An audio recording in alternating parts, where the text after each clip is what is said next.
लिख रहा हूँ मैं अंजाम जिसका कल आगाज आएगा। लिख रहा हूँ मैं अंजाम जिसका कल आगाज आएगा। मेरे लहू का हर एक कतरा इंकलाब लाएगा। मैं रहूँ न रहूँ पर ये वादा है तुमसे मेरा कि मेरे बाद वतन पर मरने वालों का सैलाब आएगा। जय हिंद, जय Bharat. Starting four Starting for class A. Thank you to all of you. Support my video.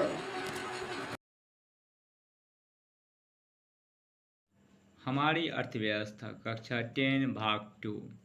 अर्थव्यवस्था का जनक एडम स्मिथ को कहा जाता है।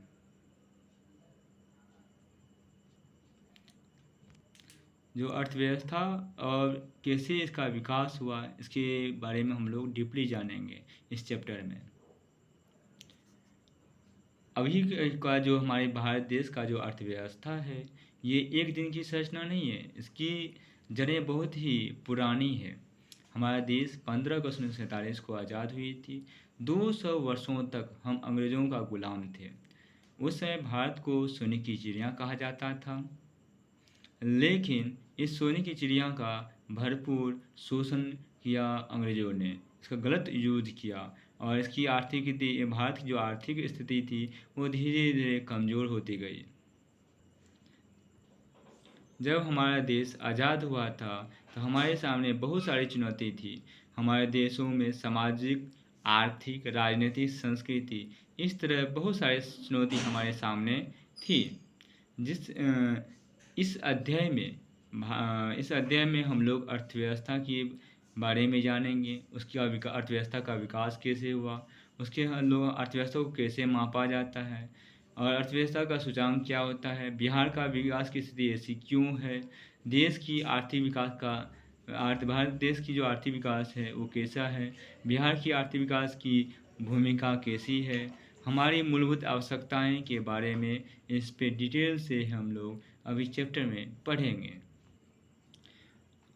अंग्रेजी शासन ने हमारे देश को एक उपनिवेश बना कर रखा हुआ था। उपनिवेश के कहने का मतलब हुआ है कि ऐसा देश जो कोई दूसरे देशों को अपना अधिकार स्थापित करे और अपने अनुसार वहाँ रूल नियम बनाए, उसे उपनिवेश कहा जाता है। और अंग्रेज़ों का एक नारा था, फूट डालो शासन करो की नीति अपनाकर भारत को हर वक्त अपना गुलाम बना कर रखा और जिससे यहाँ पे भरपूर रूप से यहाँ की अर्थव्यवस्था कृषि प्रधान होने के साथ साथ उद्योग, व्यापार, यातायात, आधारभूत संरचना, बहुत सारी चीज़ दूसरे देशों की तुलना में यहाँ बहुत अच्छी स्थिति थी। लेकिन यहाँ की अर्थव्यवस्था का दुरुपयोग कर अंग्रेज़ों ने यहाँ की स्थिति ही बहुत ख़राब कर दी। इसमें कारण है कि गरीबी, अशिक्षा, अंधविश्वास और क्षमता शोषण होने के कारण हमारा जो आर्थिक स्थिति था वो धीरे धीरे खराब होने लगा। अंग्रेज़ों ने हमारा 2 वर्षों तक हमारी भारतीय अर्थव्यवस्था का बहुत ही दुरुपयोग किया। हमारा देश आज़ाद होने के बाद हम लोगों की प्रति व्यक्ति आय एकाएक रुक गई थी।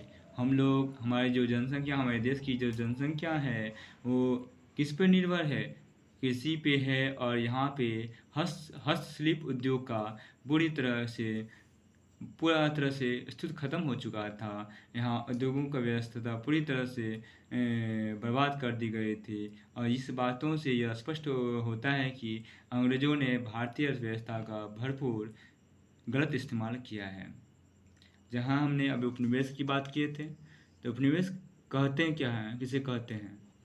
जब कोई भी देश किसी बड़े समृद्धशाली राष्ट्र के शासन के अंतर्गत रहता है, उसके समस्त आर्थिक और व्यावसायिक कार्यों का निर्देशन एवं नियंत्रण शासक देश का होता है, तो ऐसे शासित देश का शासक देश का उपनिवेश कहा जाता है। भारत करीब 200 वर्षों तक ब्रिटिश शासक का एक उपनिवेश था। ये कहने का मतलब हुआ किसी भी बड़े देश के अंतर्गत कोई दूसरा देश उसके अंदर अपना बड़ा देश उसके दूसरे देशों के अंदर अपना अधिकार, वर्चस्व, सब कुछ उसके अंदर कंट्रोल हो, दूसरे देशों के हाथों में हो और उसके अनुसार सब कुछ चलता हो, उसे उपनिवेश कहते हैं। इसका उदाहरण हुआ भारत में अंग्रेज़ों का शासन, क्योंकि यहाँ पे भी अंग्रेज़ का अपना अधिकार था। अंग्रेज़ अपना शोषण कर रहे थे यहाँ की आर्थिक स्थिति का, सामाजिक तरह से रहने वाले व्यक्तियों का, जितने भी चीज़ें थे सबका दुरुपयोग कर रहे थे अंग्रेज़। अर्थव्यवस्था का अर्थ क्या होता है? सभी लोगों की अपनी आजीविका अर्जन करने की वो क्रियाएं, वो काम जिससे हर किसी का अपना प्रति व्यक्ति आय बढ़ता हो, उस अर्थव्यवस्था वही उसे ही कहा जाता है। उसे हम लोग पहले आर्थिक क्रियाएं किसे कहते हैं? वे सभी क्रियाएं जिनसे हमारी इनकम स्रोत प्राप्त होती है उसे हम आर्थिक क्रियाएं कहते हैं। अर्थव्यवस्था किसे कहेंगे? ऐसा तंत्र या ऐसा ढांचा जिससे हमारी आर्थिक क्रियाएं संपादित किया जाता है उसे हम लोग अर्थव्यवस्था कहते हैं। जैसे कृषि, उद्योग, व्यापार, बैंकिंग, बीमा, परिवहन, संचार आदि, ये सारी क्रियाएं क्या हुए? हमारी अर्थव्यवस्थाएं हैं भी। अर्थव्यवस्था दो तरह से कार्य करती है। पहली है लोगों की आवश्यकता को पूरा करके और लोगों को रोजगार देके। पहली है कि लोगों की आवश्यकताओं को पूरा करके और दूसरा है लोगों को रोजगार प्रदान करके।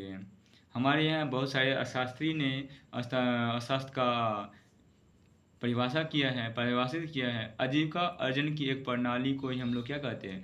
अर्थशास्त्र कहते हैं।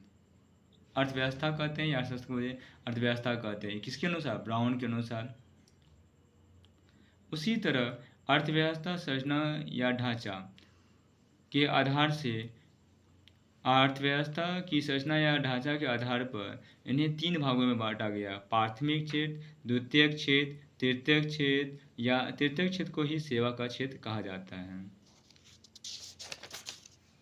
प्राथमिक क्षेत्र किसे कहते हैं? प्राथमिक क्षेत्र उसे कहते हैं जो हमें प्राकृतिक से प्राप्त हो, उसे हम प्राथमिक क्षेत्र कहते हैं। द्वितीयक क्षेत्र किसे कहते हैं? विनिर्माण या निर्माण करने की वो सभी सभी कामों को हम द्वितीयक क्षेत्र कहते हैं। तृतीयक क्षेत्र किसे कहते हैं? सेवा के क्षेत्र को हम लोग तृतीयक क्षेत्र कहते हैं। फिर से हम लोग प्राथमिक क्षेत्र किसे कहते हैं? तो प्राकृतिक से प्राप्त होने वाले वो सारी व्यवस्था जिससे हमें प्राकृतिक से प्राप्त हो, प्राकृतिक के द्वारा ही मिले, उसे प्राथमिक क्षेत्र कहते हैं। सीधा प्राथमिक क्षेत्र उसे कहते हैं जो हमें प्राकृतिक के द्वारा हमें प्राप्त हो, उसे प्राथमिक क्षेत्र कहते हैं। जैसे हम कृषि पालन, पशुपालन, मछली पालन। जैसे कभी आपने सुना है टाटा का अंडा?